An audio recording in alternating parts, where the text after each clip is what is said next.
Hey YouTube. Well, my wife took some pictures down in the Fort Worth area. Unfortunately, she's taking them on the square format instead of the white format. But as I showed you in Texas, when I was driving to El Paso,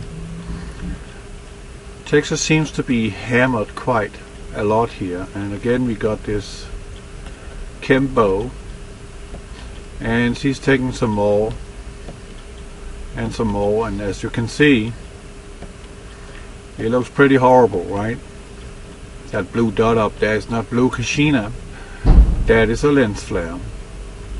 That is what we would call a sun dog, but in reality it's not a sun dog, it's the particulates that they are spraying that is creating a prism effect in 42 degrees and creating a rainbow effect, just like rain. So it is a liquid they're spraying, it's not a powder. So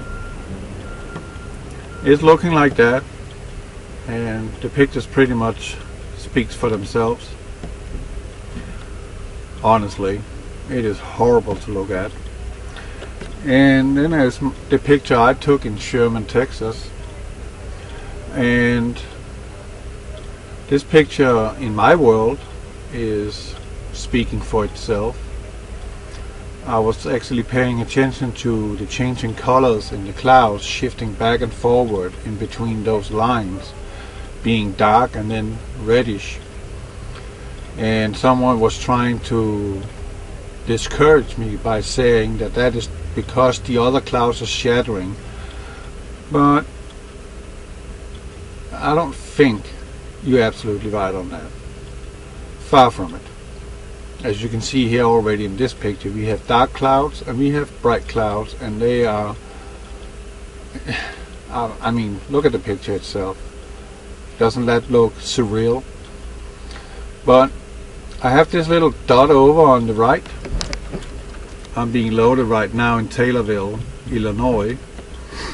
I've been up all night. Man, I hate driving at night, but that's just how it is once in a while. As you can see, I sent this picture to Gil Broussard, and he's calling it a sun dog. Well, pardon my French, and no offense to you, Gil Broussard, you have apparently no idea of what a sun dog really is. A sun dog is a circle that is creating a rainbow on each side, or a reflection on each side in a circular fashion, and sometimes also right above the sun. But in this case you can clearly see that we have a round object which is having its own shining light, and someone is trying to tell me that that is just the light from the sun peeping through a hole in the clouds. Hello, are you blind? Let me zoom in again, just a little.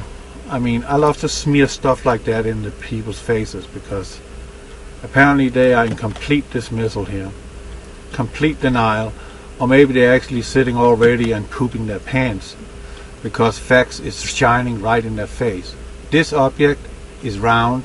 It's not Venus, it's not Jupiter, it's not Mars, it's not Saturn, it's not Uranus, it's not Pluto. It's that other incoming object. There is no question about it. It has its own light, people. Its own light. It's circular. It's bright. It's right there, illuminated by the sun, right for you to see. And that's why they're chemtrailing. And I've been saying that for years now. They are using the chemtrails to hide Nibiru or Planet7X. I even have videos on my channel called Nibiru Cloaked with Chemtrails, where I describe to you and prove to you how they are able to hide this incoming planet. They can block out any color they see fit, and I proved that. Go watch the video, the link is below. Watch and learn. What you're looking at right there is that illuminated body that we will see, all of us, if we are tenant and going out when Revelation 12 come into fruition.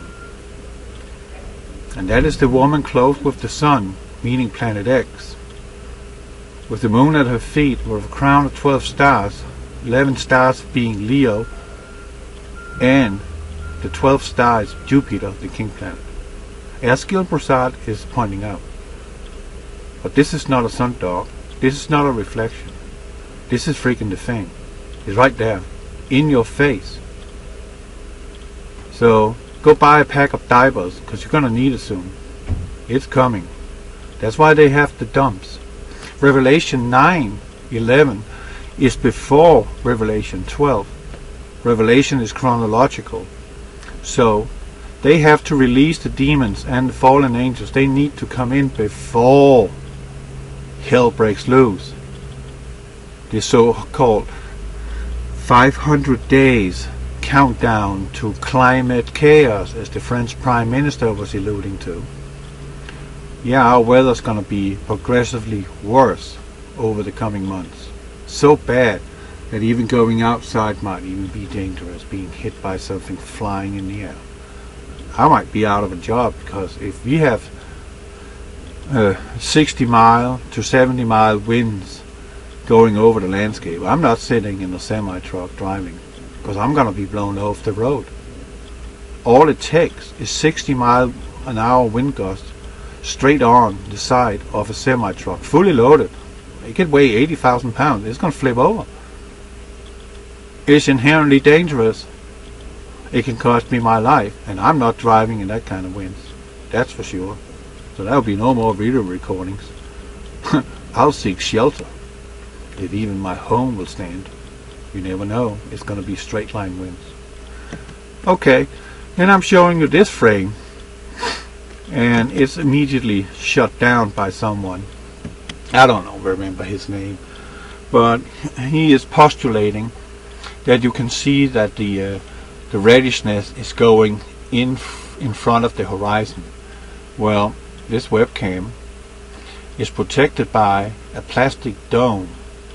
This plastic dome is not 100% clear like glass. Maybe it is glass, but you have to bear in mind that this webcam is sitting outside, exposed to the elements, and most likely would be a little smudged. It's not being cleaned 2 times a day or maybe 3 times a day. It might be cleaned once a week, once a month, or maybe it don't get cleaned at all. But nevertheless, we got this red thing right there in your face. But we're not over yet. Then my wife sends me some more, my sweet Elma, and this is from Mexico, right there. This is from Mexico, which I'm also showing you videos of, where I'm showing that there is a 26-minute interval between our sunset and then something else setting in the horizon. And that video is on all my channels. You can go find it. And it's called, I think it's Puerto Vallarta, second sun in plain sight. Go watch it. Well, what do we have here?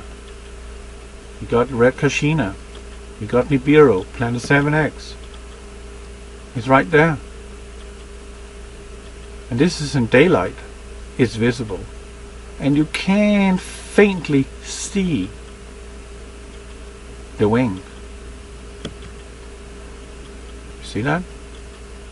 I mean, this is not an orb. Okay? This is a planetoid. This is that red thing. This is that one that has been written down and documented up through history.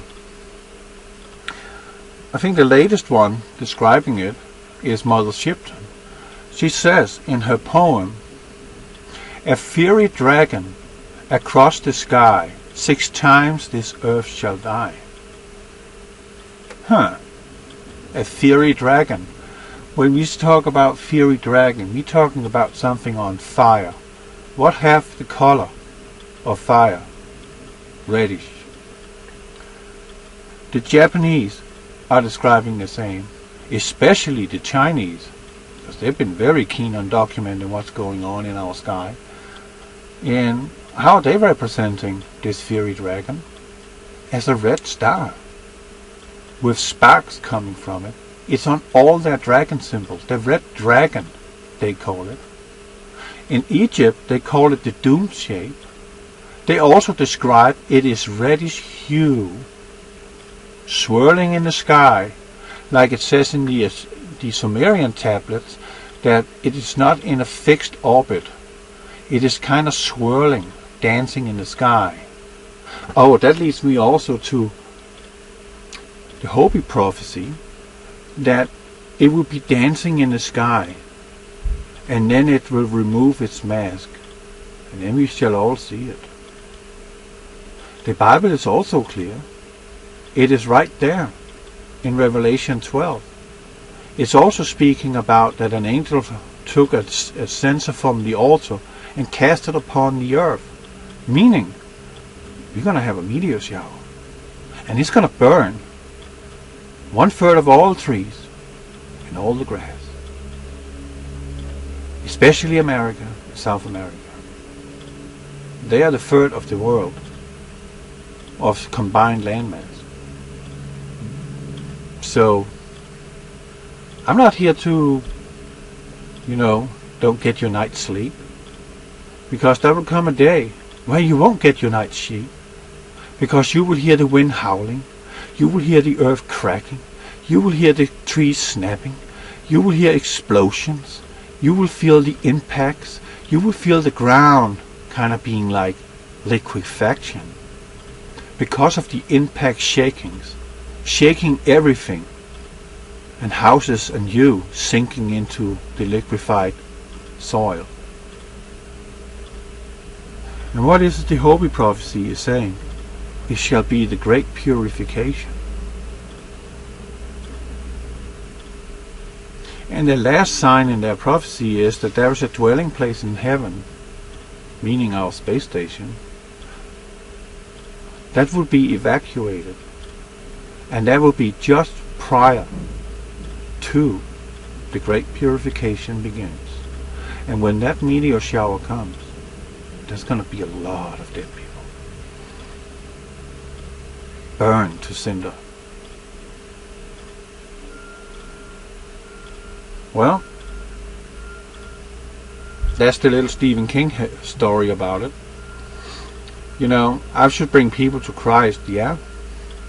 I'm trying, but in a sense, I would rather scare you the crap out of you to Christ than just saying, well, go read the Bible. Because what is in that Bible, what is in that revelation, is coming to earth very, very, very soon. And it's in a very foreseeable future, people. And it's not a game. It is not about if it's a hoax or a fairy tale. Everything in the big black book or the book of supernatural called the Holy Bible, all prophecies have come into fruition. So don't you think that the rest of the prophecies that had not yet come to pass, don't you think they will come to pass? Just like all the other prophecies. I mean, 65% of the Bible is prophecy. It is a book that also is trying to teach you how to lead your life in a good, orderly fashion. Not being selfless, but being selfless. Raise up your heads. Lift your heads to the sky. Ask for Jesus to come into your heart and into your soul. Ask Him. And ask for forgiveness. And you shall be forgiven. And you shall have everlasting life. Now that's something that is worth thinking about, isn't it? Because this thing up here, it ain't gonna go away just because you say, oh, I'm scared. No. It is coming, and it's coming, and it's coming, and it's coming, and it's gonna wreak havoc on our planet. The world shall suffer affliction such as it has never done before and shall never do again. That means all the stuff that has been going on ever since the beginning of day and up to now. All that we shall experience in 7 years. Think about it. God bless you.